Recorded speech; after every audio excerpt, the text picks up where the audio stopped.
ভগ্নাংশৰ যোগ কেনেকৈ কৰিব লাগে ইয়াৰ তৃতীয় পাৰ্টটো মই কৰি দিছোঁ। তৃতীয় পাৰ্টত মই প্ৰথমটো আছে ধৰি লওক মই এটা প্ৰশ্ন লিখি দিওঁ 2 2 2 প্লাছ 1/2 এইটো হ'ল প্ৰশ্ন 2 প্লাছ 1/2 এইটো আমি যদি যোগ কৰি লৈছোঁ ইয়াত কি পাইছোঁ এটা গোটা সংখ্যা ইয়াত এটা ভগ্নাংশ গোটা সংখ্যা মানে অকলে 2 আছে ইয়াত কোনো ভগ্নাংশ লিখা নাই তো ইয়াক আমি কেনেকৈ সমাধান কৰিম চোৱা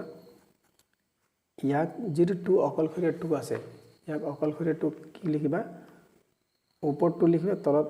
1 लिखि दिबा अर्थात भग्नांशत एटु प्रकाश करिबा 2 टू गेल 2/1 लिखि दिला आरो जी আছে 1/2 1/2 ए थाकब आको ना की कलो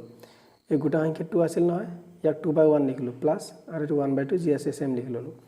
এতিয়া 1 আৰু 2 লখাগু লব লাগে 1 আৰু 2 লখাগু LCM লখাগু ললে কি হ'ব 1 দি 2 পূৰণ কৰাচোন 2 হল হল एक और 2 লখাগু কেনেকৈ উলিয়া হয় এটো লাগিলে চাই ল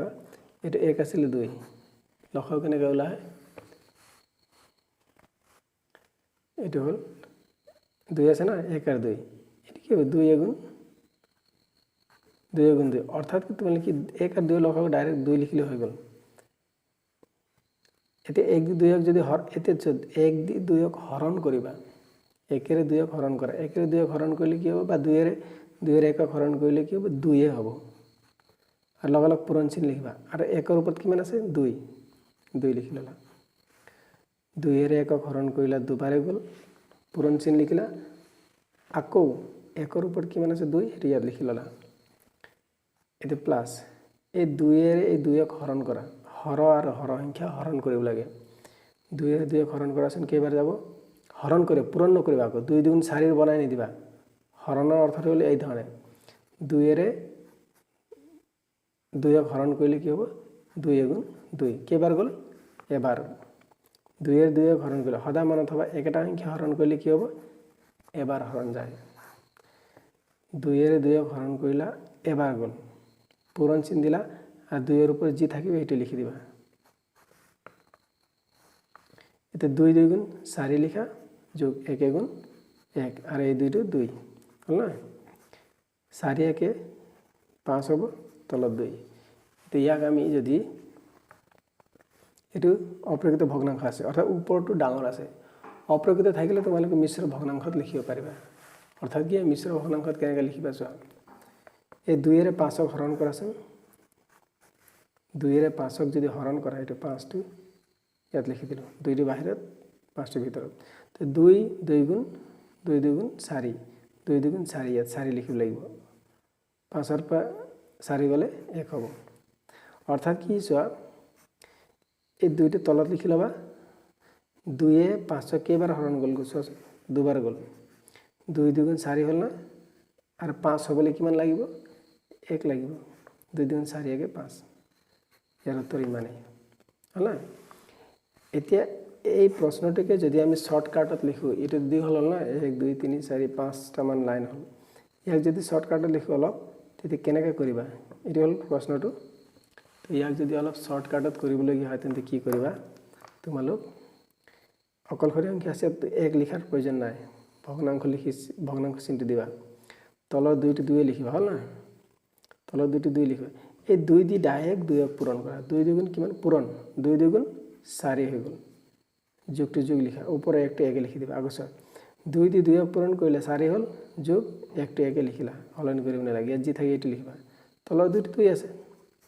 4 1 5 2 ঠিক আগৰ নিচিনা পালো এটো সো সেম হল না এতিয়া কি কৰিবা 2 এৰ 5 হৰণ কৰিব লগিয়া হলে 2 2 গুণ 4 1 5 এটো মিশ্র ইয়ে এটো মান আর এটো মান একটা হয় অর্থাৎ কি এটো অপ্রকৃত ভগ্নাংশ এটো মিশ্র ভগ্নাংশ তো এটো যে ধৰণে শিকালো বুজি পালা সাগে আমি কি শিকিলো গোটা সংখ্যা আৰ ভগ্নাংশৰ মাজে যে যোগ কৰিবলগীয়া হয় গোটা সংখ্যা আৰ ভগ্নাংশৰ মাজে যোগ কৰিবলগীয়া হয় কি ধৰণে কৰিবা এতিয়া বেলেগ এটা প্ৰশ্ন লৈ লও ইয়াতে লিখি দিছে দে 2 নম্বৰ ধৰি লও 1/3 প্লাস 2 1/3 প্লাস 2 ইয়াৰ অৰ্থ কি লিখিলো এটো আগত আছিল গোটা সংখ্যা আগত এতে গোটা সংখ্যা আছে কি পিছত পিছফালে তো ইয়াক দীঘল পদ্ধতিৰে কৰি চাও দীঘল পদ্ধতিৰে কেনে কৰিবা সো 3 1/3 টু 1/3 লিখা যোগ 2 কি লিখিব আছিল 2/1 লিখিবা এতিয়া তলত কি একো নামে কি আছিল 1 এতিয়া 3 আর 1 লখাগু 3 হ'ব মনত হ'ব 3 আর 1 লখাগু একটু নাই বুলি ভাবিবা 3 হল না এতিয়া এই 3 সা উপৰৰ এই ভগ্নাংশৰ তলৰ 3 আৰু এইটো তলৰ 3 এই দুটা 3 কি কৰিবা হৰণ কৰিবা হৰণ পূৰণ নহয় 3 3 9 নবনাবা 3 দি 3 হৰণ কৰাচোন 3 দি 3 হৰণ কৰিলে 3 এগুণ 3 কেইবাৰ হৰণ গল এবাৰ 3 দি 3 হৰণ কৰিলে এবাৰ গল অৰ্থাৎ কি এনেকা হৰণ মানে এইটো একটা সংখ্যা হৰণ গলে সদায় একটা সংখ্যা হৰণ কৰিলে এবাৰ হৰণ যায় দে 3 দি 3 হৰণ কৰিলে 1 হল লগালগ পূৰণ চিন দিবা 3 এর উপর কি আছে 1 এই ধরন লিখি লবা যোগ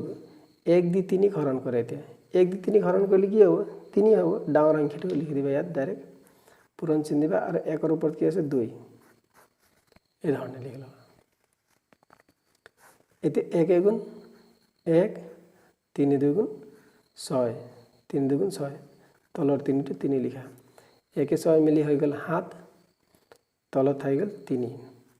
আকৌ অপ্ৰকৃত ভগ্নাংশ পালা অৰ্থাৎ কি ওপৰৰ সংখ্যাটো ডাঙৰ তো ডাঙৰ হোৱাৰ কাৰণে কি কৰিবা এতিয়া 3 এ হাতক হৰণ কৰিলে অৰ্থাৎ 3 এগুণ 3 3 2 গুণ 6 দুবাৰ যাব পাৰে 3 2 গুণ 6 হাত হ'লে কিমান বাকি থাকিলে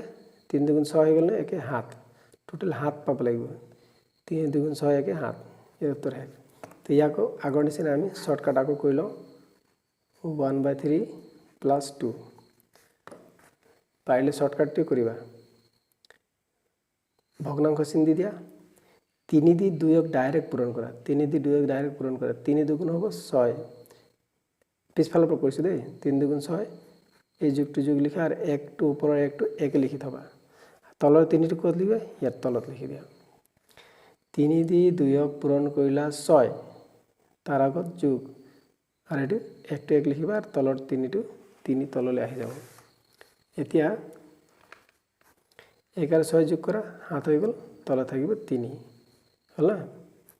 এতিয়া 3 2 গুণ 6 3 2 গুণ 6 একে হাত টোটাল হাত পাব লাগিব গতিকে 3 2 গুণ 6 6 গুছি গল হাতৰ পৰা থাকি গল 1 এটি লিখিলো ইয়াত এতিয়া আমি ভগ্নাংশৰ এই ধৰণে যেটো মিশ্ৰ ভগ্নাংশ আছে সেই মিশ্ৰ ভগ্নাংশক কি ধৰণে যোগ কৰা হয় আমি তাকে এতিয়া আলোচনা কৰিম ইয়াত কি কৰি লৈছো 2 সমষ্টি 2 ভাগৰ 1 আছে আৰু ইয়াতে 1 সমষ্টি 2 ভাগৰ 1 আছে অৰ্থাৎ কি হয়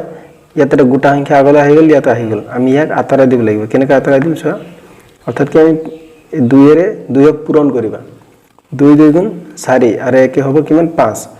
2 আৰু 2 পূৰণ কৰিবা 2 2 গুণ 4 1 5 ওপৰত হল 5 তলত হ'ব 2 2 এৰে 2 পূৰণ কৰিলে আৰু এটো ওপৰতে যোগ কৰি দিলো হল না এতিয়া আকৌ 2 এৰে 1 ক পূৰণ কৰা 2 গুণ 2 আৰু 1 3 2 গুণ 2 1 3 সচন ভগ্নাংশটি কি হল ওপৰ 3 হল তলত 2 এটি ইয়াক পূৰণ কৰিলো ওপৰতে যোগ হল ওপৰতে যোগ কৰি দিবা হল না এতিয়া চোৱা তলৰ হৰ সংখ্যা একে আছে না হৰ সংখ্যা যদি একে থাকে তেন্তে এটা 2 লিখি লবা চোৱা দুটা 2 কমন হল নহয় 2 আর 2 লখাও কি হবে এটো 2 আর 2 লখাও এই ধৰণে উলিওৱা হয় 2 2 লিখি লবা 2 এৰ 2 হৰণ যাব এবাৰ আকৌ 2 এৰ 2 ক হৰণ গল এবাৰ গতিকে আমি এই তিনটা পূৰণ কৰি দিম 2 গুণ 2 2 গুণ 2 অৰ্থাৎ কি মুঠতে তলত যদি হৰ সংখ্যা সেম থাকে তেন্তে এটা লিখি দিবা হল আৰ যদি তলত সেম পোৱা তেন্তে ওপৰবোৰ যি ধৰণে আছে সেম লব সংখ্যাবোৰ একে ধৰণে লিখি দিবা 5 + 3 হ'ব এতিয়া যোগ কৰি দিয়া 5 + 3 কিমান হ'ব 8 আৰু তলত আহিলে 2 2 এৰ 8 হৰণ কৰিলে 4 বাৰ যাব 2 4 গুণ 8 এটো হল ইয়াৰ উত্তৰ 2 এৰ 8 হৰণ কৰিলে দে 2 4 গুণ 8 অৰ্থাৎ কি 4 বাৰ হৰণ গল তো তোমালোকে এটো মিশ্ৰ ভগ্নাংশ এই ধৰণে যদি থাকে তোমালোকে এই ধৰণে যোগ কৰি লবা একবাৰ আৰ এটা দি দিছো তোমাক এই ধৰণে হ'ব পাৰে ইয়াকে ধৰিলে যদি বিয়োগত থাকে 2 1/2 minus 1 ধৰিলে এই ধৰণে এতিয়া মই ইয়াত হৰ সংখ্যাটো কি হলনি কৰি দিলো হৰ সংখ্যাটো সলনি কৰিছো তে চোৱা ইয়াক আমি কি কৰিম প্ৰথমতে এটো মিশ্ৰ ভগ্নাংশ আছে না ইয়াক অপ্ৰকৃত ভগ্নাংশলৈ পৰিৱৰ্তন কৰিম 2 2 গুণ 4 1 5 ওপৰটো 5 হলে 2 2 গুণ 4 1 5 আৰু তলত কি হ'ব 2 হ'ব মাইনাস 3 গুণ 3 1 4 ওপৰটো 4 হ'ব 3 গুণ 3 1 4 তলত 3 হ'ব এটা কি কৰিবা 2 আর 3 বেলেগ বেলেগ লসাগু হয় বেলেগ বেলেগ সংখ্যা ইয়াত আমি লসাগু ললে কি হ'ব আমি এটো মৌলিক হয় এটো মৌলিক ডাইরেক্ট পূরণ করি অর্থাৎ 2 এর লাইন গলে 3 না পাবা 3 যদি লাইন কোয়া তেন্তে 2 না পাবো অর্থাৎ কি এটো বেলেগ বেলেগ বা মৌলিক সংখ্যা হোৱাৰ কাৰণে ডাইৰেক্ট পূৰণ কৰি দিয়া 2 3 গুণ কিমান হ'ব 6 এটা সংখ্যা বনালা লসাগু উলিয়াই আমি কি এটা সংখ্যা বনালা এতিয়া এই প্ৰথম ভগ্নাংশৰ যেটো হৰ আছে হৰ আৰু এটো হৰণ কৰা 2 এৰ 6 মানে 6 পাব লাগে 2 এৰ লাইন কোৱাচোন 2 গুণ 2 2 গুণ 4 2 3 গুণ 6 কেইবাৰ হৰণ গল 2 এর 6 অর্থাৎ এনেকে দেখাই দিও এটো 2 এর 6 হরণ করিবা এদান হয় এবাৰ দেখাইছো 2 এৰ 6 হৰণ কৰিবা 2 এৰ 6 হৰণ কৰিলে কেইবাৰ যাব 2 3 গুণ 6 অৰ্থাৎ কি 3 বাৰ গুণ কিমান হল 3 বাৰ হৰণ গল 2 এৰ 6 3 বাৰ হৰণ গল 3 লগা লগ লিখি কিনে পূৰণ চিহ্ন দি দিয়া উপৰৰ 5 আছে 5 টো 5 এ লিখিবা মাইনাস এতে 3 দি 6 হরণ কৰা 3 দি 6 যদি হৰণ কৰা তেন্তে কেইবাৰ যাব সো আকৌ 3 দি 6 হৰণ কৰিব লাগে 3 2 গুণ 6 দুবাৰ গল 3 2 গুণ 6 3 এ 6 হৰণ কৰা দুবাৰ গল পূৰণ উপৰে 4 আছে না 4 লিখি দিয়া এতে কি কৰিবা 3 5 গুণ 15 এই দুটো পূৰণ কৰিলা আৰু এই দুটো পূৰণ কৰা 2 4 গুণ 8 তলত হ'ব 6 এতিয়া 15 বা যদি 8 বিয়োগ কৰা তেন্তে হ'ব 7 15 বা 8 বিয়োগ কৰিলে 7 তলত থাকিব 6 তো এই ধৰণে লিখি থৈ দিব পাৰা বা ইয়াক অপ্ৰকৃত ভগ্নাংশ নহয় ইয়াক মিশ্ৰ ভগ্নাংশলৈ পৰিৱৰ্তন কৰি দিয়া 6 টো 6 হল না 6 দি 6 1 গুণ 6 6 1 গুণ 6 আৰু কিমান থাকিল 7 হ'বলৈ 1 বাকি থাকিলে এর বুঝা না সাগে কি করিবা 6 এর 7 হরণ করা 6 এর 7 6 1 গুণ 6 হল নহয় এতে বিকরাসন 1 থাই গল তো হেটি কইছো এই 6 টো 6 লিখিলা আর কেইবার হরণ গল এবার জিমান বার হরণ যায় আগফাল লিখিবা